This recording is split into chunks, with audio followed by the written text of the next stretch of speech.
Hello, नमस्ते। मैं दीप्ति शर्मा व्याकरण सिखाने की कड़ी में आज जो विषय लेकर आई हूँ उसका शीर्षक है योजक चिन्ह या फिर हाइफन। वैसे तो हम सब ने ये पढ़ा है, पर क्या होता है इन सब में भी कई बारीकियाँ होती है जो हम कई बार भूल जाते हैं। तो वही बताने के लिए मैं आप सबके सामने उपस्थित हूँ। सुनिएगा। योजक चिन्ह या फिर हाइफन। योजक क्या होता है? योजक का अर्थ होता है मिलाने वाला या जोड़ने वाला। जब दो संयुक्त क्रियाएं एक साथ प्रयुक्त हों तो दोनों के बीच एक चिन्ह का प्रयोग होता है जिसे योजक चिन्ह कहते हैं। जैसे कि पढ़ना और लिखना, इनके बीच में एक चिन्ह होता है। पढ़ना लिखना के बीच में उसे योजक चिन्ह कहते हैं, जो इन दो शब्दों को आपस में जोड़ता है। जैसे खाना और पीना, उठना और बैठना, कहना और सुनना, मारना पीटना, आना जाना इत्यादि। यदि दो विशेषण पदों का संज्ञा के अर्थ में प्रयोग हो तो वहाँ भी योजक चिन्ह का प्रयोग होता है। हिंदी भाषा में इस चिन्ह का प्रयोग निम्नलिखित परिस्थितियों में किया जाता है। जैसे, ध्यान दीजिएगा, सामाजिक पदों या पुनरुक्त और युग्म शब्दों के मध्य में किया जाता है। जैसे जय पराजय, लाभ हानि, दो, राष्ट्र भक्ति।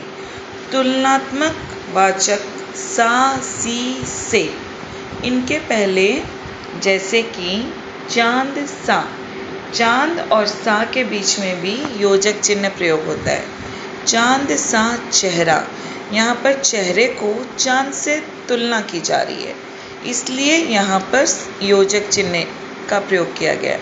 फूल योजक चिन्ह सी मुस्कान, यहाँ पर मुस्कान को फूल से के बताया जा रहा है, तुलना की जा रही है, इसलिए यहाँ पे योजक चिन्ह का प्रयोग हुआ है।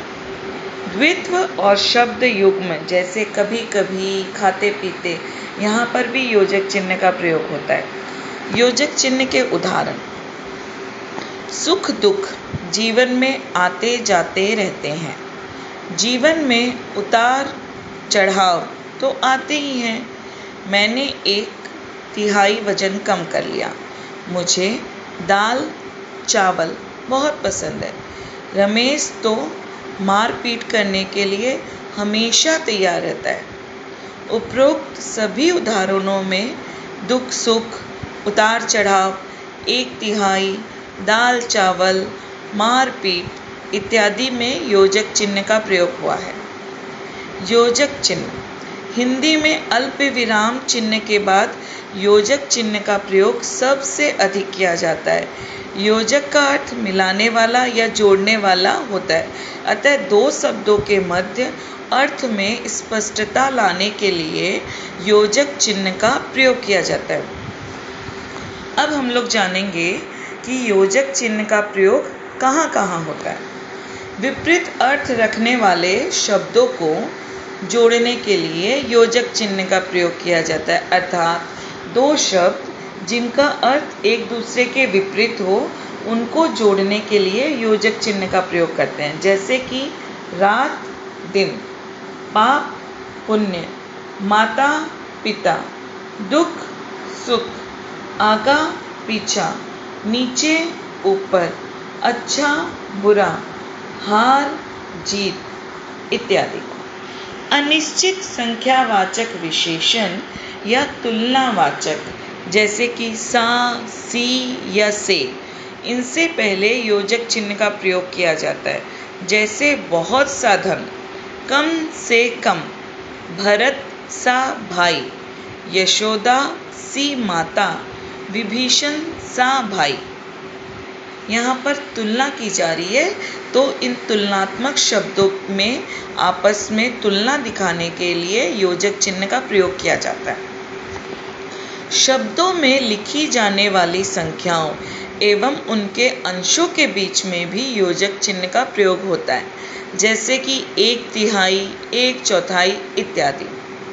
जहाँ दोनों पद प्रधान हो वहाँ दोनों शब्दों के मध्य योजक चिन्ह का प्रयोग किया जाता है, अर्थात द्वंद्व समास के सामासिक पद के दोनों पदों के मध्य योजक चिन्ह का प्रयोग किया जाता है। जैसे घास फूस, मोटा ताजा, मार पीट, कंद मूल फल, आगा पीछा, लोटा डोर, दूध रोटी, खान पान इत्यादि।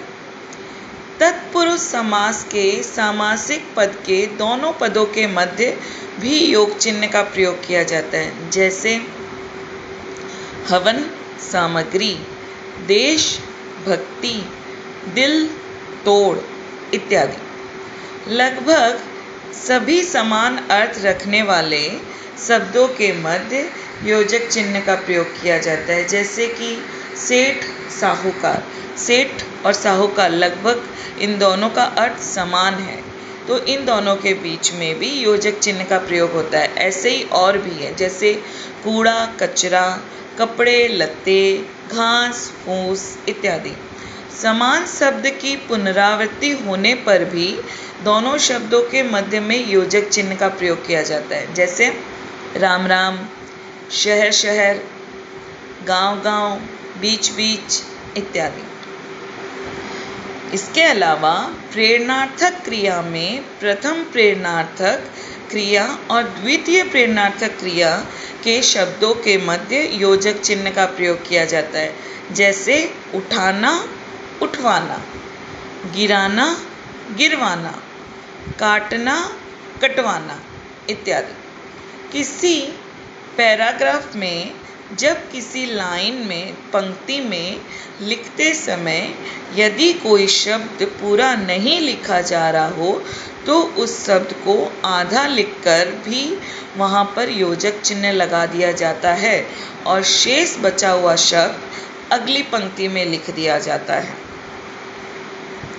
आम बोलचाल की भाषा में हम अक्सर ऐसे सार्थक शब्दों के साथ तुकबंदी वाले निरर्थक शब्दों का प्रयोग भी करते हैं। इस सार्थक एवं निरर्थक शब्दों को लिखते समय इनके मध्य भी योजक चिन्ह का प्रयोग किया जाता है। जैसे कि मुझे चाय वाय नहीं पीनी, चाय और वाय इनके बीच में योजक चिन्ह का प्रयोग। पानी वानी तो बिल्कुल नहीं पीना, पानी और वानी के बीच में योजक चिन्ह का प्रयोग। आलू फालू इत्यादि। इसी तरह और कई जगह योजक चिन्हों का प्रयोग होता है तो ये बहुत बारीक बारीक चीज़ें, पर कई बार इन सब की त्रुटियों के कारण हमें बहुत सारी दिक्कतें आ जाती है, जो व्याकरण में त्रुटियां नज़र आ जाती हैं। ऐसे ही और भी छोटी छोटी जानकारियां लेकर, छोटी छोटी बारीकियां लेकर व्याकरण के ऊपर मैं फिर आप सबके सामने आऊँगी। तब तक के लिए धन्यवाद।